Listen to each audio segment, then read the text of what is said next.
Hola a todos, ¿qué tal? Sean bienvenidos de vuelta a Warrior Diplomacy, su podcast favorito de relaciones internacionales y geopolítica. Como pueden ver por el título, nos encontramos en un nuevo segmento, uno que la verdad yo tengo muchas ganas de empezar con una persona que nos ha apoyado, que nos ha ayudado, que nos ha enseñado lo que está pasando en Ucrania, ¿no? Y más que nada queremos, pues, aquí en Warrior Diplomacy darle un buen seguimiento a este conflicto. Sin embargo, creemos que pues siguen pasando muchas cosas en el planeta y que también queremos hablar de ello. Entonces creemos que la mejor manera para estar viendo qué pasa en Ucrania es con un ucraniano que no solamente habla nuestro idioma perfectamente, sino que se encuentra literalmente también en las líneas de combate. Así que sin más preámbulos, ustedes ya lo conocen. Oleksiy Otkidash, bienvenido a Warrior Diplomacy, bienvenido a este nuevo segmento llamado Corresponsal Ucrania. Y porque yo honestamente, si me permites llamarlo, tú eres el corresponsal de Warrior Diplomacy en Ucrania. Así que bienvenido. Hola a todos los amigos y todas las amigas de Border Diplomacy. Y la primera cosa que me gustaría decir es que es tan atípico ya que yo diga esa frase, hola a todos y a todas, desde un lugar seguro, tranquilo, desde mi casa en Kiev, en la capital de Ucrania, porque normalmente decía esa frase en diferentes contextos un poco más bélicos.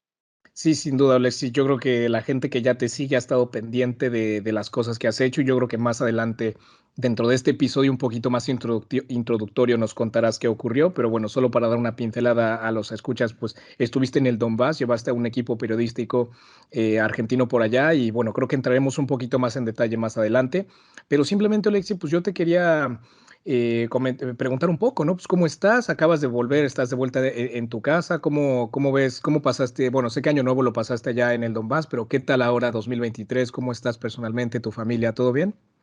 Sí, estamos todos bien y con el tema principal ahora en Ucrania, con los cortes de luz, estamos ya mejor porque los últimos ataques rusos durante la segunda parte de diciembre, durante enero, no han sido tan exitosos, no pudieron dañar gravemente la red de electricidad, entonces hay menos cortes de luz y por eso se puede llevar con el trabajo, se puede continuar con diferentes negocios, pequeñas cosas que uno hace a manera diaria. Qué bien, Alexi. Yo creo que eso también liga un poco con lo que quería decir, ¿no? Que la naturaleza al final de este segmento es tratar de hacerlo, pues, un poquito cada mes, ¿no? Si se puede, a medida de lo que tu trabajo y la situación en Ucrania nos lo permita, ¿no? O sea, ahora mismo igual con lo que me cuentas, ¿no? Los problemas con la electricidad, la conexión, pues a lo mejor es entendible, ¿no? Estás ahora en un país que está en un conflicto bélico, entonces se entiende que, pues, también estás ahí echándole mucha mano a todos los grupos de periodistas que están yendo y entonces entendemos, ¿no? Que tampoco vamos a poder tener aquí un episodio semanal y tal, pero yo creo que vamos a hacer todos el mayor esfuerzo para tener a los oyentes de Warrior Diplomacy bien al tanto y constantemente mandándoles buena información sobre lo que ocurre. Así que bueno, Alexi, no sé si tienes algo más que contar en esta parte pues más introductoria, algo, otra cosilla que te gustaría mencionar. Pues esta vez no vamos a hablar sobre un análisis estratégico de la guerra y cómo van los acontecimientos, sino que vamos a hablar más en una parte humana, sí, una parte de la vida cotidiana en las condiciones de la guerra, en las condiciones del trabajo que hago yo.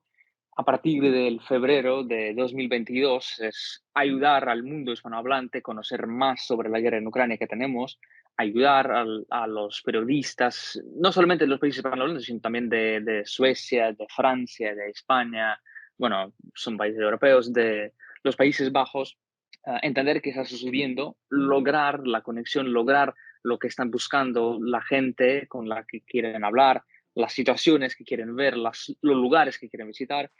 Y por eso vamos a hablar, sí, cómo es vivir en Ucrania ahora, cómo fue el año, cuáles son los cambios personales y a nivel nacional para todos los ucranianos que tenemos ahora.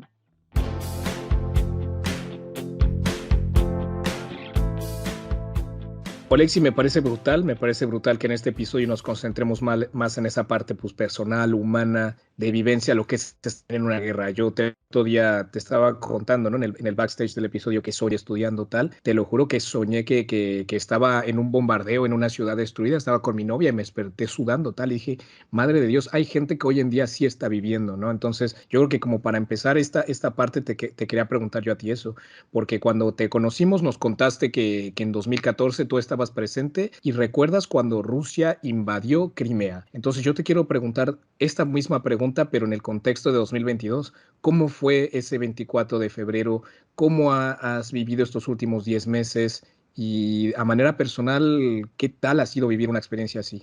Bueno, si hablamos en comparar el año 2014 y el año 2022, la situación es muy diferente porque en 2014 teníamos la revolución en Kiev, en todo el país, y la revolución lleva a la situación de incertidumbre. No entiendes 100% qué está sucediendo, diferentes influencias políticas, y en un momento llegan las tropas rusas y tú entiendes, bueno, son los rusos, pero Rusia en 2014 no es Rusia de 2022 y fue un país que tenía una imagen un poco más positiva, un poco más ordenada, digamos así. Por eso el año 2022, el 24 de febrero, fue una cosa mucho más dura porque entendíamos que si empieza la guerra, como otra etapa de la guerra con Rusia, será una guerra total que tenemos ahora, con ataques de misiles, con centenares de tanques avanzando, con miles de tropas, con aviones bombardeando todo el mundo. Y por eso, cuando nos despertamos por esas explosiones, como a las 5 de la mañana del 24 de febrero, entiendes que sí, empezó la guerra y es la cosa más fundamental que te ocurre. Entiendes que los rusos avanzan desde todos los lados, desde el norte, desde el sur, desde el este. Entiendes que todo lo que escuchaste durante años sobre su ejército, sobre sus tanques, misiles, artillería, naves, todo esto está apuntando a tu país, a tu ejército, a tu presidente, parlamento, tus familiares, a ti mismo, y por eso tienes mucho miedo. Yo diría que el miedo es la emoción dominante durante ese año, porque aunque vives, no sé, en Kiev o en Lviv, en las ciudades relativamente seguras, donde no hay bombardeos todo el tiempo, tienes miedo por ti, tienes miedo por tu familia, por tus amigos, tus conocidos. Por ejemplo, yo estudié historia y de mi facultad, de la residencia donde yo vivía, ya fallecieron dos chicos que conocí yo personalmente, y en el frente hay como 5 o 7 chicos más y chicas también, que conozco también personalmente. No es la gente ajena que viste en la tele, que escuchaste en la radio, es la gente con la que, no sé, estabas en la cocina, con la que, no sé, estabas tomando en una fiesta, etcétera. Y siempre tienes miedo, es una cosa fundamental. Y yo recuerdo haber escuchado que después de un tiempo te terminas acostumbrando a este sentimiento, ¿no? O sea, yo creo que los primeros días, semanas, meses que tu vida cambia de esta manera, pues claramente el miedo está más presente, pero ¿no has sentido que después de tanto tiempo empiezas como a asimilar un poco más lo que ocurre? O sea, hoy en día supongo que no te sientes de la misma manera que te sentiste al principio del año, ¿no? Exacto, todos los ucranianos se han acostumbrado a vivir en esas condiciones y claro, después de una semana en las condiciones de la guerra, cuando entiendes que la guerra no significa que mueres de inmediato, eso significa que te acostumbras y que sigues con tus rutinas diarias, que sigues apoyando al ejército, a los refugiados, intentas buscar alguna causa que hacer útil para ser útil para tu comunidad. Y yo creo que lo que genera miedo son los acontecimientos, los bombardeos, como vimos el 14 de enero con el bombardeo en la ciudad de Dnipro, cuando un misil destruyó una casa residencial. Estos bombardeos, cuando mueren muchísimos civiles, se trata de 40, 50, 60 personas civiles que mueren en un golpe, sí, de misil. Eso es como un trigger, te genera miedo y tienes miedo 2, 3 días más, sí, como fueran los primeros días de la invasión, pero después vuelves ya a la normalidad a la que acostumbraste vivir ya desde hace 10 meses. Entonces, sí, con miedo se puede vivir, se puede trabajar, se puede continuar con las rutinas diarias y claro, que no reaccionas a las sirenas antiaéreas, que no reaccionas a una noticia que, no sé, Rusia lanzó los misiles tanto como reaccionabas en febrero, por ejemplo. Sí, me imagino, pero bueno, sí algo yo creo que la comunidad internacional y todo mundo que a lo mejor no se encuentra en Ucrania tiene que tener bien conscientes que sí es verdad que los medios, que la noticia, pues Ucrania siempre está ahí, pero no hay que perder esa importancia, no hay que perder el interés sobre lo que está ocurriendo, sobre todas las vidas que se están perdiendo y lo que de verdad se está jugando aquí. O sea, no porque en Warrior hablamos de geopolítica, hablamos de nivel internacional Sí, es verdad que Ucrania, para la seguridad europea en general, todo lo que Rusia representa es un tema a tener en consideración, pero no hay que perder siempre lo principal, que es todas las vidas humanas que se están perdiendo, toda la gente civil que está muriendo a manos de una tiranía, de un régimen autoritario, autocrático, como es el de Putin allá en Rusia, ¿no? Entonces, por más que este conflicto se extienda más meses, que esperemos que no, de verdad, que termine lo más rápido posible y que deje el sufrimiento, pero todos nosotros como civiles tenemos que tener eso bien consciente y no dejar de hacer Ucrania una prioridad en nuestra mente, ¿no? Que hay que tener Ucrania en foco, sí, recordar sobre Ucrania.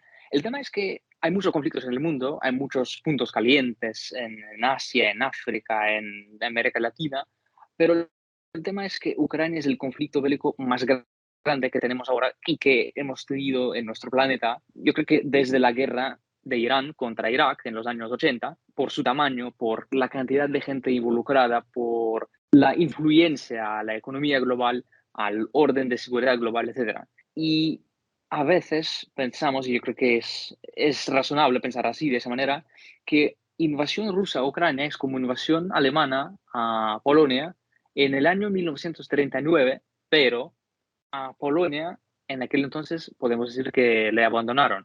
Nadie de verdad ayudó a Polonia. Y ahora todo el mundo apoya a Ucrania. Entonces es la invasión a Polonia de 1939 que va no como fue de verdad, pero que va en un rumbo positivo, por lo que vemos durante el año 2022, que Ucrania pudo sobrevivir como un Estado y recuperar una parte de sus territorios.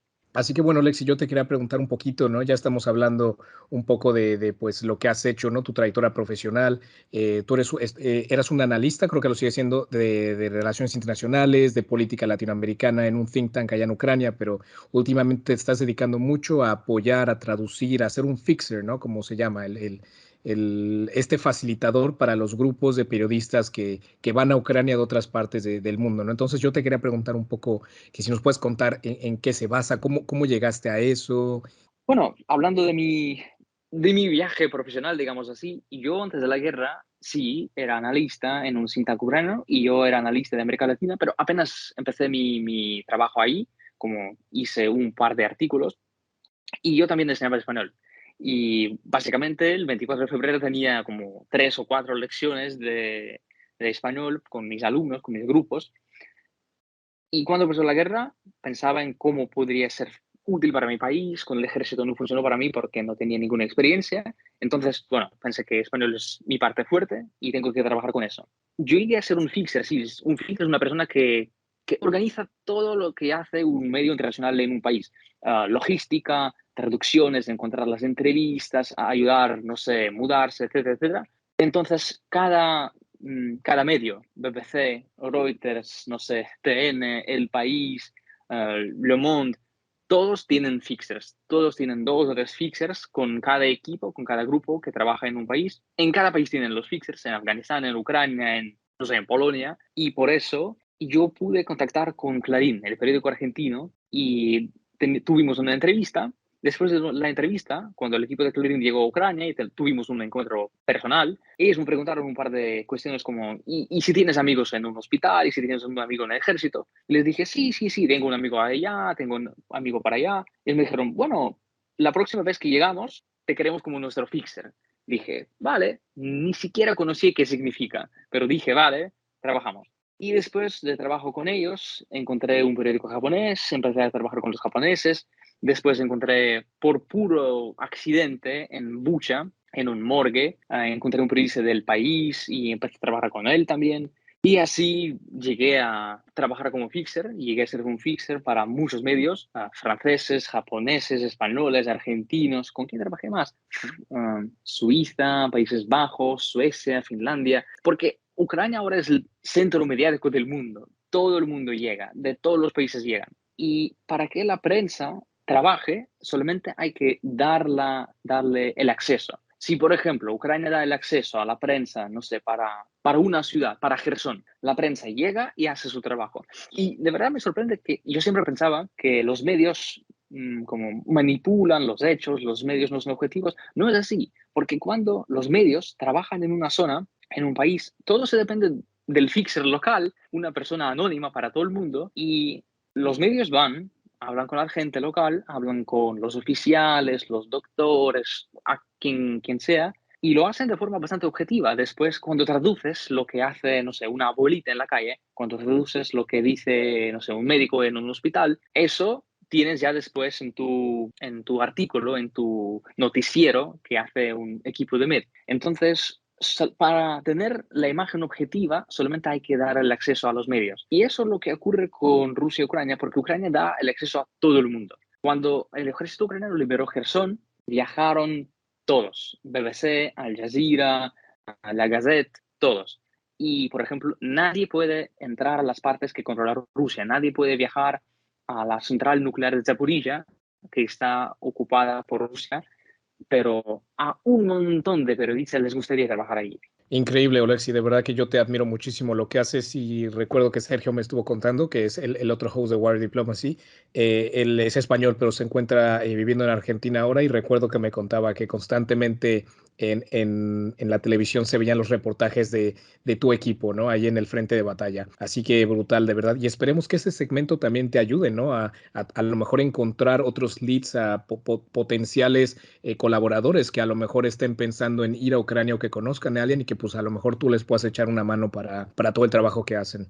Y muy ligado a esto, Lex, yo recuerdo hace no mucho haber visto un par de videos que andabas bebiendo mate en el frente de batalla con este mismo equipo de periodistas argentinos. Así que ligado a eso, pues te quería preguntar un poco qué tal te fue con ellos, cómo fue esa experiencia de ir al Donbass y si te gustó el mate. Bueno, hay que reconocer que me convirtieron en un matero. Tengo un mate, bueno, esa tacita, sí, un mate en casa, la bombilla, conseguir la hierba, entonces tengo todo ese conjunto que tiene que tener un matero y tomo mate a menudo, como 3, 4 veces a la semana. Bueno, a veces un poco más, a veces un poco menos, pero sí me gusta mate. El viaje con TN fue una culminación de mi trabajo durante el año 2022, porque con ese viaje puedo decir que cerramos el año, sí, lo hicimos a las vísperas del Año Nuevo y durante la Navidad Católica, al 24 o 25 de diciembre. Y yo creo que en ese viaje yo mostré todo lo que tengo como fixer, porque viajamos a las zonas donde nunca estaba antes. Viajamos a Donbass, viajamos a las zonas recuperadas en la región de Kharkiv, además en Gerson. Bueno, en Gerson estaba, pero tan cerca de la línea del frente, con tantas dinámicas diarias, nunca he trabajado. Y por eso fue un viaje muy largo, fue un viaje a través de toda la línea del frente, desde el norte, desde Kharkiv, hacia el sur, hacia Gerson. Calculamos que hicimos aproximadamente 3.000 kilómetros, yo creo que cerca de 1.000 kilómetros gastamos para llegar a la zona del frente, 1.000 kilómetros fue una recorrida a lo largo de la línea del frente, y después para regresar también tuvimos que gastar cerca de 1.000 kilómetros, entonces fue un viaje larguísimo, duró 2 semanas, también fue uno de los viajes más largos que tenía yo con un equipo de medios. Y fue un viaje bastante complicado porque manejar un equipo de 4 personas, de 4 periodistas de Argentina, no es una cosa fácil en las condiciones del frente, ¿sí? Porque cuando estás, por ejemplo, en Gerson, en una ciudad que está justo en la línea del frente, sientes la responsabilidad por tu seguridad, por seguridad del equipo, del medio con que trabajas, seguridad del chofer que los llevó por ese lugar, por su vehículo, porque tienen que regresar, tienen que seguir trabajando, no se puede perder el chofer, el coche en un bombardeo y decir, bueno, así seguimos. No, tienes que prestar mucha atención a lo que está sucediendo, tienes que prestar mucha atención hasta dónde están pisando los periodistas para no pisar en una mina, tienes que llevar un botiquín y saber aplicar ese botiquín, saber utilizar ese botiquín. Tienes que conseguir los chalecos antibalas, pero chalecos de calidad, porque muchos periodistas trabajan con un equipamiento muy malo que no es un equipamiento muy malo, es un equipamiento que no se puede trabajar en las zonas del combate. Tienes que conseguir los cascos también apropiados para esas zonas, porque entiendes que un disparo de un francotirador o un proyectil de artillería puede dañarles a todos. Por eso tienes que prestar muchísima atención a todo lo que está sucediendo.